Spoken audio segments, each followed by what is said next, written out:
Kabilang si Marikina 1st District Representative Marcy Chodoro sa mga binanggit na mag-asawang Diskaya na binigyan umano nila ng kickback mula sa flood control projects. At kaunay po niyan, makakapanayan natin Congressman Marcy Chodoro. Kong, good morning. Good morning. At ganun din sa mga nanonood sa atin ngayon. Kong, si Ivan, ito sabi niyo po, hindi naman kayo tumanggap ng kickback sa mga Diskaya. Ano ho kayang motibo? Bakit kayo pinangalanan sa affidavit nila? Una, hindi totoo yun. Nakakabigla at nakakagulat nga. Nangyari to matapos kong i-expose o iladlad yung nangyayari sa DPWH na double funding at yung mga ibang red flag na nakita natin doon sa 2026 National Expenditure Project. Dahil nakita natin, ang insertion hindi nangyayari lamang doon sa BICAM o sa small committee, kundi nangyayari rin sa preparation ng budget. Ang problema sa DPWH is structural na, systemic na eh. Kaya yung pagbabago, systemic din. Dapat sinisimulan. Hindi na lang doon sa implementation ng project ang binabantayan. Higit sa lahat, pati sa pagbabudget. Ito yung nakikita kong relasyon. Kung bakit ako nadamay nadawit Dahil kahit sa anumang isip na ginagawa ko, hindi naman ako nakaupong congressman noong panahon na yon. 2 buwan pa lang akong congressman ngayong 2025. At nung una akong maging congressman, 20 years ago, 2007.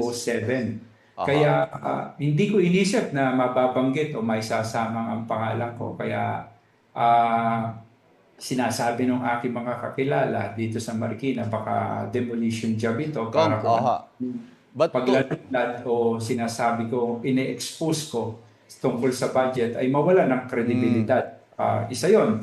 Pangalawa, diversionary tactics para malihis yung totoong issue ng anomaly o kaya corruption. Hindi lang sa DPWH implementation of flood control projects, higit sa lahat doon sa pagbabudget.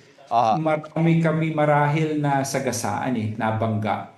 Nung binabago ngayon yung listahan ng NEP, sa nila, paglilista pa lang sa NEP, meron ng lagayan may kickback Kong, if I may push the point, kasi lahat naman ng mga pinangalan ng kongresista, as expected, lahat po nag-deny. Pero ito mga sinasabi nila, wala naman resibo to so walang paper trail. So, kampante kayo that this can be easily disproven. Siguro, maybe by circumstantial evidence o kung ano man. Kampante. Yun nga lang, ang nagiging problema talaga, nakakadiskaril ito doon sa focus ng ginagawa sa kasalukuyan natin sa Kongreso. Tulad kahapon, ako sana yung magdi-defend ng mga attached agency sa Office of the President.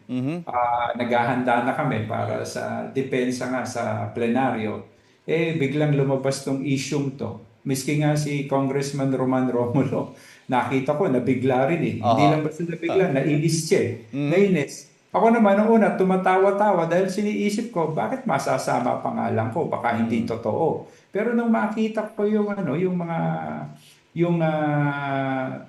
Senate Blue Ribbon Committee hearing, sabi ko, totoo nga pala. Kaya nga nagpapakuha ako ngayon, Ivan, ng kopya nung journal ng Blue Ribbon Committee dahil baka meron at tingin ko meron talaga na legal implication yung ginawa ng mga Diskaya kahapon dahil nagbigay sila ng false testimony in a legislative hearing. Perjury yun dahil under oath yung kanilang mga paglalahad sa Senate Blue Ribbon.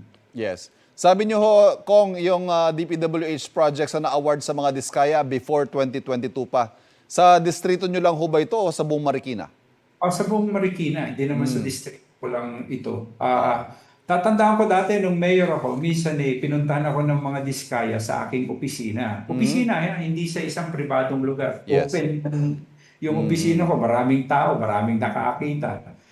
Dahil nga, gusto nilang makakuha ng kontratang lokal sa GU sa Marikina. Pero hindi natuloy yon, wala naman nangyari dahil nga ang feedback namin, may mga project sila na hindi agarang natatapos. Dahil ng project dapat natatapos sa tamang panahon para pinapakinabangan ng mga tao. Otherwise, nakikita natin ngayon, yung mga DPWH project, multi-year ang pagpopondo. Ito nga rin yung kino-question ko nga sa Marikina dahil may mga project ang DPWH na multi-year na hindi napapakinabangan, lalo na kung flood control ito. Apektado yung ating ekonomiya, yung kaligtasan ng mga kababayan natin. At ako nga sinasabi ko, Ivan, paulit-ulit talaga dapat ang pagpaplano ayon doon sa data na available data-driven talaga sa Marikina, meron kaming master plan ng drainage kaya nitong huling pagbaha napansin marahil na marami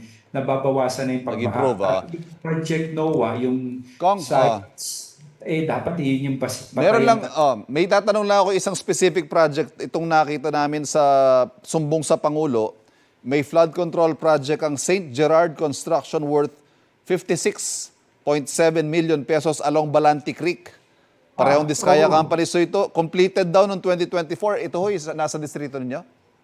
Ito yung pinuna ko. Ito yung sinabi ko na dapat hindi na mapondohan ulit dahil Ivan, ang totoo, pag tinignan mo ang 2026 National Expenditure Program, yung completed project ng St. Gerald na yan sa Balanti Creek, Binabudgetan ulit? budgetan ulit ng 100 million. Yun ang tinutulang ko. Yun yung niladlad natin na katotohanan at sinasabi ko na dapat i-realign ditong budget na to sa sumulong highway drainage. Kasi yun yung mas malaking drainage na dapat matapos. Ito nga yung sinasabi kong baka relasyon kung bakit ako binalikan ngayon Binabalikan ako at dinadamay at dinadawit sa mga kalokohang ito. Ay, ako nga yung nagladlad ng kalokohan na yun hindi ko binabanggit dati yung contractor kung sino doon sa Balante Creek dahil factual lang naman tayo.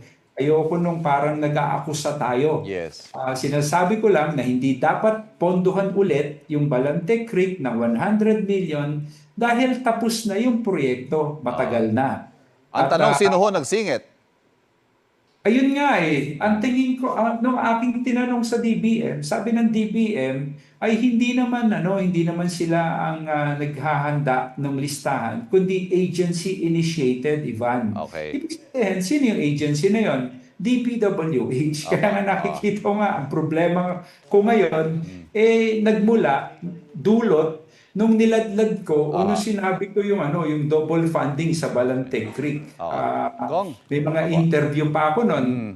Pero sabi ko nga, maaaring tip of the iceberg lang yun Dahil Marikina lang yun, maliit akong distrito. Napakaliit na distrito Marikina. Ang budget ko sa flood control na nakuha sa DPWH, napakaliit kumpara doon sa ibang distrito dito sa Marikina o sa ibang lugar na halos 4 na doble. Yes, Kong. Thank you very much sa pagpapaunlak sa amin. Pasensya na wala na tayong oras. But you made your point clear. Maraming salamat po. Makapagpaliwanag. Mabuhay ka, Ivan. Mabuhay kayo. Nakausap po natin Marikina 1st District Representative Barcy Chodoro. Kapuso, huwag magpapahuli sa latest news and updates. Mag-iuna ka sa balita at mag-subscribe sa YouTube channel ng GMA Integrated News.